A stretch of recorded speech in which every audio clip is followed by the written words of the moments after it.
Apologies for the late start. In my philosophy show, which precedes this, we've been doing Bechira for about 7-8 weeks now, and I keep on saying this is going to be the last show on the subject, and that we never quite get there. So I was determined that this would be the last show, but we went a little over time, so I apologize. Okay, but we moved from talking about Bechira and Yodia to talking about Muktza with Keli. And we were in the middle of learning Tosfos Divrei Masel Reches or Malgez Mimiachti Lekoton. So just again, just to very briefly remind ourselves, Tosfos takes on that. So the Rishonim really. It's very interesting that there's an overlap between the discussion points of the Rishonim and the discussion points of Tosfos. The Rishonim, though, focus on the Mishnah, the contradictions within the immediate Mishnahs that follow. In other words, the Mishnah of Rabbi Zobin and Kol HaKelim Nitonim Chutz Min HaMes HaGadol, and the Mishnah of Kol HaKelim Nitonim L'Tzorech B'Shelo L'Tzorech. Tosfos doesn't focus on that, even though, as I pointed out last time, Tosfos' answer of Melacha Gerua does address all these issues, because if Rav Yehuda means it, like the Rishonim understands, that he holds that Kli Shemelachto LeIssur can't be used l'sorech gufa l'sorech mekomo, then you indeed have a fierce clash between Rav Yehuda and the Mishnahs later. Whereas if you hold, as per Tosfos, that even Rav Yehuda agrees that Kli Shemelachto LeIssur is Muktza l'sorech gufa l'sorech mekomo, and all he says is that for Melacha Gerua or not, if it's like a very subsidiary Melacha not, then Rav Yehuda really is more or less on the same page as everyone else. It's just the tweak that he holds that Melacha Gerua or not, in which case the Mishnahs later sort of become less of a significant clash. But Tosfos doesn't structure his argument like that. Tosfos instead chooses to bring Gemaras elsewhere. And the first thing that Tosfos brings is the Gemara in Kuf Yud Gimel Amud Aleph, in which the Gemara says that these kli kiur, these weavers' utensils, which Tosfos assumes for obvious reasons, seems very reasonable. These are a kli shemelachto LeIssur. These are used for weaving, and nonetheless, the Gemara there says that they can be moved, and therefore Tosfos asks that this seems to contradict mutter kli kiur mutter l'taltal b'Shabbos, which seems to be the tzorech gufay. And nonetheless, Rabbi Yehuda says this is allowed, and so it spells out that this is indeed Rabbi Yehuda's view. It's not that just he's quoting Shmuel. This is what Rabbi Yehuda holds himself. Rashi over there, and I mentioned so everyone to have a look at Rashi. Rashi says that these are not Kli Shemelachto LeIssur. Rashi seems to say these are Kli Shemelachto LeHeter because the weavers aren't makbid on them. And I mentioned last time that this is difficult to understand. Rabbi Kiva really asked this. Hakbada doesn't. The concept of makbid seems to be once something is a Kli Shemelachto LeIssur, do we say it's Muktza machmas l'san kitzur? In other words, it's so delineated for its Issa use that you can't use it for anything else? Or do we say no, you're chilled about it, and therefore, as a Keli, it's only made for all other uses? Rashi seems to be saying they are so non-makbid on it that there's not even a Kli Shemelachto LeIssur. It's the analogy I gave was it's like if I take a fork out of my cutlery drawer and happen to use it for weaving for a time, but I'm indifferent to whether I'm using it for weaving or for forking for cutlery use. And if I run out of cutlery, I'll take it back and I'll use it, and then I'll take another one out. In no way is it miyuchad for weaving at all. Very, very difficult Rashi, because the Gemara calls it kli kiur, weavers' tools. Very difficult Rashi, but that's how Rashi seems to learn. In which case Rashi answers the question, and there's no steer there's no issue over here with a contradiction between that Gemara in which Rabbi Yehuda allows you to use Kli Kiur and our Gemara in which Rashi says Kli Shemelachto LeIssur is you can't use. The next ta'ara really I want to make is again I think I may have made this also, in which case forgive me for repeating myself. One could answer according to the other Rishonim Tosfos' question by saying that the Gemara that Rav Yehuda is explaining our Mishnah, but Rav Yehuda acknowledges, as the Rashba points out, and as I said, it's really the Rashba, the Rambam, the Ram, the Ritva, that whole family of Rishonim will say that Rav Yossi disagrees with the Tanakama. In which case we could answer that Rav Yehuda is going like Rav Yossi over there, and that's how he paskins. All Rav Yehuda is saying is that our Gemara holds, not like our Tanakama holds not like that. Our Tanna Kama holds that Kli Shemelachto LeIssur is Asa, but in truth, Rav Yossi holds that Kli Shemelachto LeIssur is Mutter L'Taltel, L'Tzorech Kafei, in which case Rav Yehuda is talking about Kli Kira, could be talking about, could be going like Rav Yossi. Now, sorry? Just on that. Yeah. Rav Yossi is pretty NATO. He seems to say you can move for very many things. When Rav Yehuda was asked in that Gemara, can you use COVID on the thing? He said, in Belaya, I'm not sure. Yes. If you're saying that he's answering with Rav Yossi, why wouldn't you have been sure? Because even Rav Yossi acknowledges that you can't move, as Rav Yossi says, Kol hachenim natolim. That means any Kli Shemelachto LeIssur can be moved to Sorech Gufa to Sorech Mekomo, chutz min haMasechet Gadol v'Masechet Shabbat, which are either things which are too heavy to practically use for other things, or too cumbersome, or too valuable, and so on. So we would then interpret that Gemara to be saying that Rav Yehuda is clear that Kli Shemelachto LeIssur is mutter, as per Rabbi Yossi, and he's unsure whether the weights that are used in the weaving process are equivalent to Yosef Shel Machrisha or not. That would be the pshat in the Gemara. Yes. Does everyone understand? Yes. So that's the suffix. Which category does it fall in? So Tosfos answered about melachot rule. Why doesn't Tosfos simply answer that all those other cases he's quoting are for Shiur? How could Tosfos answer b'shiach on the kach? For example, the Keli forgotten. Yes. Because in this mission, it doesn't say anywhere b'shiach but even the most improbable things, Tosfos would say, he would have to say b'shiach. So say that for any case that you ask the answer. It seems that Rav Yehuda, to speak that way himself, would be unacceptable for an Amora. In other words, for an Amora to say a statement that a Kli Shemelachto LeIssur is mutter because it's yichton lekach would be unacceptable. Rav Yehuda is mokim a Mishnah like that, but for an Amora to speak that way would be an imprecise way of saying a halacha, and that would be unacceptable. In other words, in the same way as Rav Yehuda, as an Amora, is expected to specify that even though the Mishnah said that these kelim can be moved, it's only talking about yichton lekach.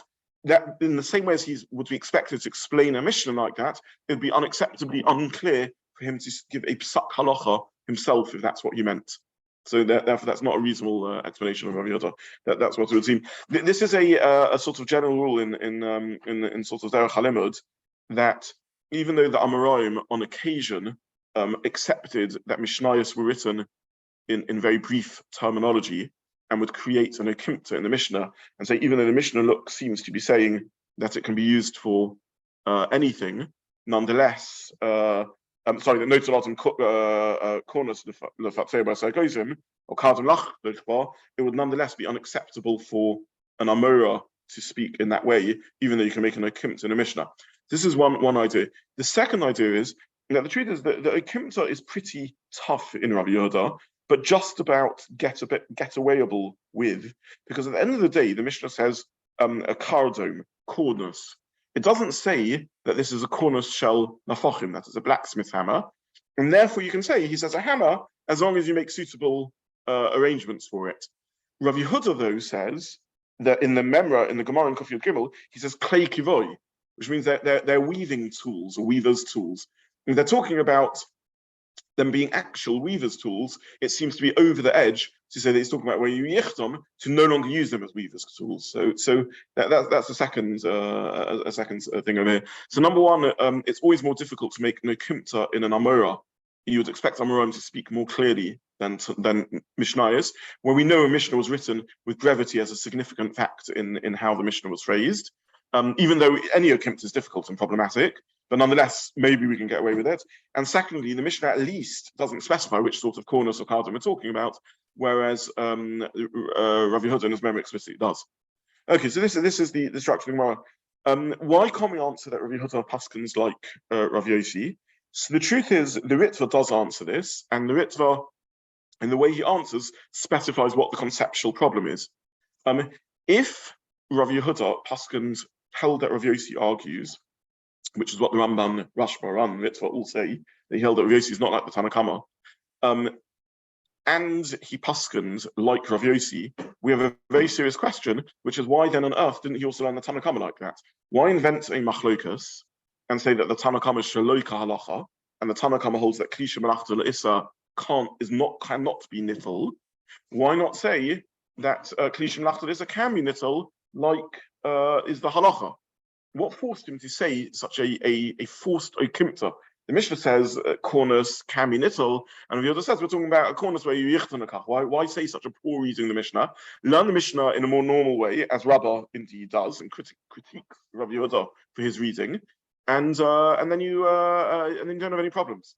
So most of the Rishonim are not willing to give this answer that Rabbi Yehuda is passing like Rabbi Yossi, because their answer is the reason he's forced to learn the Tanna Kama like this is because he held that this is the halacha, and therefore the Tanna Kama has to be in accordance with that. He held that Rabbi Yossi is a das yochid, is a minority opinion, that the core halacha is Kli Shemelachto L'Issur cannot be moved. He was very convinced of that svara as being the more glut halachic svara, and therefore he learned the Tanna Kama must be an akimta. If he paskins like Rabbi Yossi, what would push him into this? So this is the problem with this answer. The Ritva addresses this, and he says, because Rav Yehuda genuinely read the Mishnah to read better as sounding like the Tanna Kama is arguing with Rav Yossi, and therefore that's what pushed him into this reading. The Tanna Kama, Rav Yossi is clearly arguing on the Tanna Kama, in which case Rav Yehuda said, I'm stuck. It must be that Rav Yehuda, the Tanna Kama holds. How is the Tanna Kama different to Rav Yossi? It must be the Tanna Kama doesn't hold of this principle of Rav Yossi that Kol HaKelim Nitolim Chutz Min HaMesach Gadol, etc. And therefore it must be that the Tanna Kama holds that Kli Shemelachto L'Issur cannot be moved, and therefore we have to explain the Tanna Kama as this unique circumstance of a particular sort of kardom or a particular sort of Kurnos or where you yichtanakach. So says the Ritva in his answer of his question. The next line of Tosfos, or the next section of Tosfos I want to focus on, is Tosfos speaks about this lamp, Shraga to Mishcha, the oil lamp. The reason it's talking about an oil lamp is because of something we don't need to particularly go into now. But if you look up the Gemara, it's contrasting it to a tar lamp or a petrol lamp, where there's other issues. A tar lamp is very unpleasant, and therefore you get into issues of mios and other such things. But an oil lamp is the sort of the pure way of addressing the shaila. So Tosfos assumes that a oil lamp is a Kli Shemelachto L'Issur, and therefore Tosfos asks, again, surely we're getting caught up in Rabbi Yehuda's view. That Rabbi Yehuda holds that Kli Shemelachto L'Issur cannot be used for Sorech Gufo, and the Gemara over there seems to say that you can be metaltel a Shraga to Mishcha, you can be metaltel this oil lamp. So just to give a little bit of background, because it's a little bit of a complicated sugya there. We already saw in when we learned Muktza in the earlier topic, in fact we focused quite a long time on lamps, we saw that when a flame is burning, the oil and the psila are a bossis for a flame, and therefore can't be, and therefore it's Muktza. The Gemara is discussing once the flame goes out. So Tosfos says, what do I have once the flame goes out? I have a lamp. A lamp is very clearly Kli Shemelachto L'Issur. It's used for lighting flames, which is Asa on Shabbos, and therefore it's Kli Shemelachto L'Issur. And nonetheless, Rabbi Yehuda says you can be metaltel it. In other words, contradicting his view over here that Kli Shemelachto L'Issur is Asa L'Taltel. That's Tosfos' question. Now, one could quibble with Tosfos' assumption, and I want to speak about this because I think it's very interesting and very important. And one could question whether a lamp is Muktza because of Kli Shemelachto L'Issur or something else. And what I'd like us to do is have a brief look at the Raavad, cited again both in the Rashba and in the Ramban. And again, just for our purposes, I'm going to look at it in the Rashba because the Rashba is the easier version. And this is the final paragraph on page 1. V'yesh makshim. Heicha ka'amar Rav Yehuda d'davar shemelachto L'Issur de'eino nittel klal. How can Rav Yehuda say here that davar Kli Shemelachto L'Issur is not nittel? V'ha'ihu d'amar b'shili Perek Kira. It says he, who's the very one who says in Perek Kira, gabi ner de mishcha, with an oil lamp, shori, it's mutter to move. The nafta, where it's made of nefet, of tar or whatever, is pitch not. So you see that an oil lamp, which is a Kli Shemelachto L'Issur, Rav Yehuda says you can move. The Tzitz b'shem Raavad, they answer in the name of the Raavad. The shani ner shu eina meshamish melachas issur. A ner is different because it isn't. Listen to the words carefully. It isn't meshamish melachas issur. It doesn't serve a melachas issur. Elisha nasis bossis lener for shemen or pesila, but it becomes a basis for the ner shemen and pesila. V'haninami tamid b'mutas, and this is also the halacha of lamps, which we don't need to speak about. So the Ravid says that a lamp is not kli shemelachto LeIssur, but rather a basis. What on earth does the Ravid mean? What does this Ravid mean? He says the lamp is not kli shemelachto LeIssur, it's a basis. By the way, a little bit of brief history over here. Unfortunately, the Ravid is probably the greatest tragedy of lost Torah from the era of the Rishonim. The Ravid was a few years older than the Rambam and near contemporary of the Rambam, and a towering figure. All the subsequent generations of Rishonim spoke about him with absolute awe. He's sort of in the canon up there with Rashi, Rabbeinu Tam, the Rambam. That league of, again, we don't make comparisons between Rishonim, but it's clear, of the Rishonim, Rashi, the Rambam, the Ramban, Rabbeinu Tam were particularly influential, and the Ravid is sort of the fifth candidate for a Rishon that was absolutely instrumental in changing the whole way we think about Torah and the depth of Torah. Unfortunately, almost all we have of the Ravid is he's gone down, and we know him as the Ravid Bal Hasagas, the Ravid the critic, because what we have of the Ravid is his notes on the Rambam. The Rambam was younger than the Ravid. The Ravid was the Gadol Hador, the elder of the generation, and he heard about the Sefer written by a relatively young Talmid Chacham, and he got hold of the Sefer, and on the one hand was very impressed by it, on the other hand disagreed with things in it, and he wrote footnotes on it of areas where he disagreed, and that became the Hasagas of the Ravid. The Ravid also wrote footnotes or criticisms of the Rif, who preceded the Ravid, who was senior to the Ravid, and again, therefore, all we have of him is the literature of Hasagas, of the sort of little critical comments he made on other Rishonim. His own major works were lost, and all we have of the Ravid are the few quotes here and there when subsequent generations of Rishonim quote him. And you see like the awe and the reverence that figures like the Ramban spoke about the Ravid on, and how seriously he took every word he said, which was like a precious fragment of a whole lost Torah. And the reason the Torah was lost was because we think of the world nowadays as divided into, you've got the Ashkenazi world, which is France and Germany, you've got the Spanish world, the Sephardi world, and then you've got maybe the Middle Eastern world, what they call nowadays Eidat HaMizrach and so on. There were two more communities really, which had their own sort of Masorah. There was the provincial communities in the south of France, which wasn't Ashkenaz or Sephardi, it was its own tradition, and the Tannan communities. We're not going to talk about the Tannan communities now, but Provence was its own Masorah. The tragedy of Provence was that when persecution hit it, it had no daughters, it had no continuation, and therefore it was lost. When Ashkenaz was hit, when France and Germany were faced with waves of persecution and expulsions, they moved eastwards, and therefore the Eastern European Jews continued. They called themselves Ashkenazim. They saw themselves as the successors of Ashkenaz and carried the Torah of Ashkenaz with them. When the Sephardi Jews, the Spanish Jews, were expelled from Spain and Portugal, they ran to Turkey and to North Africa and to the Middle East, and they took over the areas. And even the original inhabitants of the area began calling themselves Sephardim. They became Spanish Jews because the Torah of Spain was so powerful and influential. When Provence was destroyed, it had nowhere to go.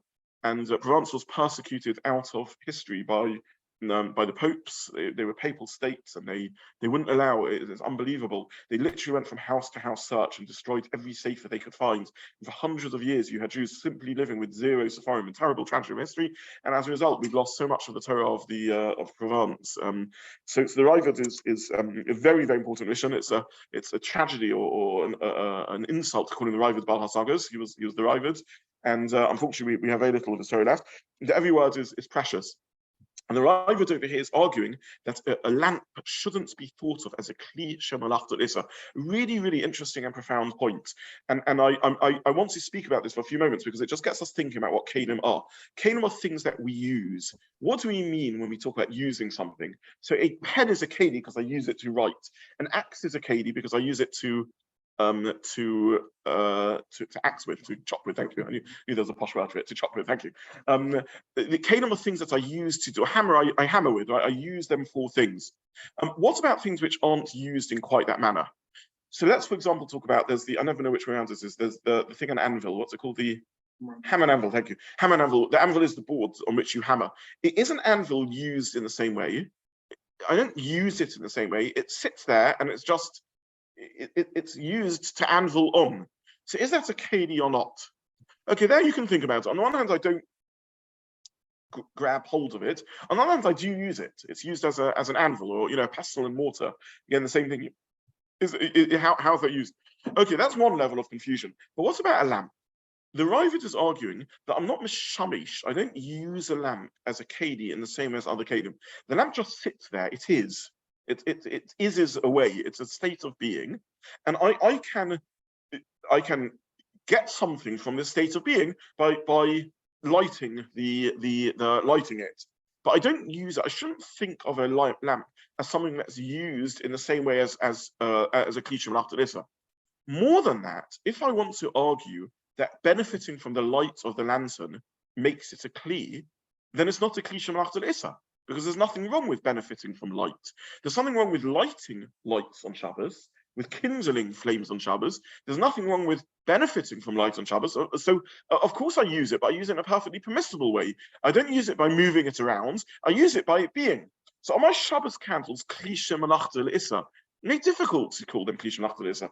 Number one, we can ponder whether there are Keli in a Muktza sense at all, and to the degree that they are Keli just by their existence, they're not a kli shemelachto l'Issur. They're being used for a heter use. They're giving off light, which is a perfectly permissible function. So it's a very clear piece of reasoning, and actually a very hard attack to defend Tosfos from.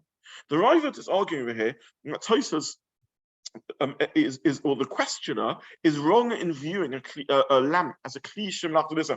And I say this simply because it's a beautiful example of the clear thinking of the Ravid and what we've lost by not having the Ravid. Is it a kli shemelachto l'Issur? Come on, argue it's a kli shemelachto l'Issur. It seems so intuitive as Tosfos does. It's a lamp. You're not allowed to light lamps on Shabbos. Is it kli? And to the degree that it does keli away, it does so by being in a perfectly permissible manner, because you're allowed lights to work on Shabbos, and therefore what would make it a kli shemelachto l'Issur? So this is remarkable point number one of the Ravid. I'll take questions and then I'll share with you remarkable point number two of the Ravid. Yes. What are you saying that it's not the melachot is not done with the Egozim, and therefore it's not necessary? Because like basically the anvil or hammer, the melachot is still done with the anvil. Agreed.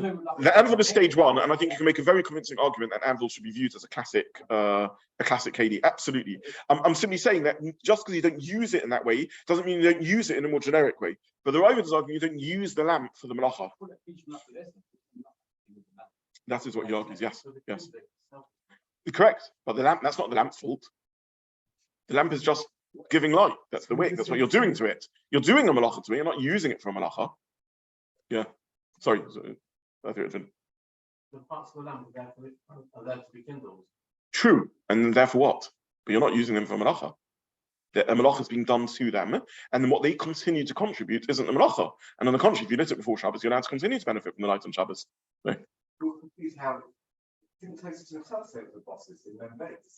Tosfos says it's a bossis when the flame is alight. In a moment, we're going to get to the Ravid's claim that it's a bossis even when the flame is dead. And we'll come to that in a moment. That's remarkable point number two of the Ravid. Would it be the same with candles? Yeah. This is the Ravid's Shas v'chein b'mutos. Yeah. The Hanunami Talmud b'mutos. That's also a lot of candles. We'll leave out bosses for now, but it's not a cliche. We'll look at bosses in a moment. It's not a cliche melachto l'Issur. That's the first point the Ravid makes. He argues it's not a cliche melachto l'Issur. Very beautiful point. Once you hear it, I think it's very hard to argue with. Like, where do we go with Tosfos on this? I'm not quite sure what to do with it. Let's leave electric lights out again because they add a layer of complexity. Yeah. But yes, I mean, yes, l'chora, yes. But it's a little more complicated because the very Keli is lit. It's not something external that you're lighting. You're putting something on it and you're lighting it. It's very. If you have a torch, I want to leave electrical torches out because they have some advantages and some disadvantages vis-a-vis light. They don't necessarily have a shal heves, which will get us into the boss's problem on the one hand, and especially the LED, there's no flame at all. The filament, maybe there's a flame there in the glowing filament, but they have a different problem that you're perhaps creating something with them rather than something on them or to them. So it's not quite the same logic as the Ravid. Sorry. But yeah. By the same rationale, you could almost argue that nothing is not. I mean, a pen is just an item that exudes ink. It's you. It's not the pen doesn't write. The pen though, the pen crafts and molds and channels the ink to allow me to write. Whereas with the lamp, I'm doing something on the lamp, so it contains the oil, but it isn't doing the lighting or the melachot in any way. And what it does do is perfectly mutter, which is allows the light to burn, which is perfectly mutter. You could say for the choice of wick and choice of field does actually affect the type of light you get. even the lantern to some degree affects the type of light you get, because presumably different implements hold wicks in different ways. But the giving of the light is never the problem on Shabbos. The problem is the melachot that I'm doing to the lantern. Once it's got the light, there's no melachot in that. It's not something that's being used in a dynamic, fluid way in the same way as a pen is being used. The pen is the implement of my action. The lamp is the container that contains the response to my action, but doesn't craft or mold my action itself. It's not an implement I use for my action. It's an enabler or a basis upon which my action is done. And he says what's happened here is a confusion of terminology in Kelim, in what we mean by Kelim. Is it not only excuse me? Someone's just asked. I'll come to you in a moment, Paul. Sorry, someone's just asking, and I'll come to you in a second. Yeah. What about discussing the definition of Keli is something which gets used up? Yes. When you use it, even a chair, you said eventually it's going Yeah, I didn't say definition of, but I said it's something to think about in Kelim, the using up of Kelim. Yeah, from Arash Yeshiva. Yeah. I'm just trying to think in this case, if you're going to say it's not a Keli Shemelachto LeIssur, then is it a Keli at all? Does it get used up when you just have it there for life? If you're going to say it does get used up when you're doing the LeIssur as a result of burning some stuff on it, then yes, it's not being active, but it is getting used up. It is getting used up. Okay, so this is why I tweaked what you said. I wouldn't say Keli is something that gets used up. I mean, food gets used up, oil gets used up. It's perhaps one aspect of being a Keli is that it gets used up. What I really said was that intuitively we don't think of Kelim as getting used up in the process. Well, Shiva argued that integral to the functionality of Kelim is that it gets used up, even though it may be at a phenomenally low rate. So it may be like erosion. It may be a process of hundreds, thousands, millions of years. But he argued that we shouldn't think of a Keli as the use being completely separate to it, like the fruit of a tree. We should look at the use as being the consuming the Keli, even with Kelim. And don't just think that food is consumed, Kelim are also consumed. He argued, a necessary condition of Kelim, but not a sufficient condition of Kelim. And therefore, the fact that it's getting used up isn't enough to define it as a Kli Shemelachto LeIssur, or maybe not even a Kli at all. Maybe not even a Kli at all. Yeah. Sorry, Paul. No, just clarification that the lo ta'aviru esh is the basis of the actual lighting and burning, which is therefore what is asur. Yes, it's from the lo ta'aviru esh. Lo ta'aviru esh, yes. That is it. Correct. It's the lighting, the kindling. This was the machlokas between the Al Masora and the Karaim and the Karaites who didn't accept Torah Sheba'al Peh. We understand those ta'aviru means don't kindle a fire. The Karaites understood don't light a fire, don't have a fire burning on Shabbos, and therefore the Karaites didn't have flames burning on Shabbos. They sat in the darkness. We light fire. Don't have a problem with the fire burning on Shabbos. Yeah, you're right. Thank you. Yeah. Okay. So that's the Ravid's first point. The second point the Ravid makes, and I'm sorry, I've gone a little bit over time, is that he says that even when the flame is out, the way we should think of this conceptually is as a type of bossis, because it is dedicated to carrying flames. And the analogy that the post can make, the Ravid doesn't make this analogy himself, but the analogy that the post can make is that of a wallet or a purse that contains money, which happens momentarily to have no money inside it, and yet nonetheless might be a bossis. In other words, he argues that the nature of the bossis, the potential Muktza of a candle stick, should be thought of as a permanent type of bossis for the Shel Haves, even if there happens not to be a Shel Haves burning. What makes a bossis is the logic of a bossis is that bossis is a foundation for something that's Musa. This is the container upon which something that's Muktza rests. Now, most bossis scenarios are cases where this happens to be the case. So I have a drawer, and in the drawer I put a pen. So the pen is now momentarily a bossis for the pen. Sorry, the drawer is momentarily a bossis for the pen, but it's not defined by being a bossis for the pen. However, there are entities which are defined by the object that they contain, because they are dedicated to containing such Muktza object, and therefore the halachic discussion around lamps should be thought of as, even when the Shel Haves isn't a light, and maybe wasn't a light even at the beginning of Shabbos, was never a light or went out on Shabbos, whatever the case may be, and classic laws of bossis would mean it's no longer a bossis for the Shel Haves. Nonetheless, I should think of it as a bossis for the coin or for the pen. That's what's going on. In brief, he's saying that Tosfos it's a completely different sugya. The sugya we need to think about is bosses for Shel Haves, not Kli Shemelachto LeIssur, and that's the halachic factors that we need to weigh. I put on the WhatsApp group, I think, a Mishnah Berurah a Shulchan Aruch and a Mishnah Berurah after our last year that I suggested to have a look at. I will visit that at the beginning of next year, but briefly, if you have a chance to look at it, you will see how this machlokas literally between Tosfos and the Raavad literally translates into Halacha and Lemaisa about how we should view lanterns and wallets and things like that. This chiddush of the Raavad. But for now, we've run out of time to summarize the Raavad. There's two beautiful pieces of reasoning. Beautiful piece of reasoning number one is you've got confused about different types of kelim and use of kelim. It's not a Keli Shemelachto LeIssur. It's a Keli on which Issur is being done. And number two, this concept of a permanent bossis or a structural bossis that the Raavad says, which is less his own chiddush. Others also say the second chiddush. And yeah. Yes, yeah, but for now we're assuming it is a good question, but we're assuming the book. So yeah. Okay, so Emir Hashem will carry on Tuesday and look at this in more detail. Thank you so much. Thank you. Cheers.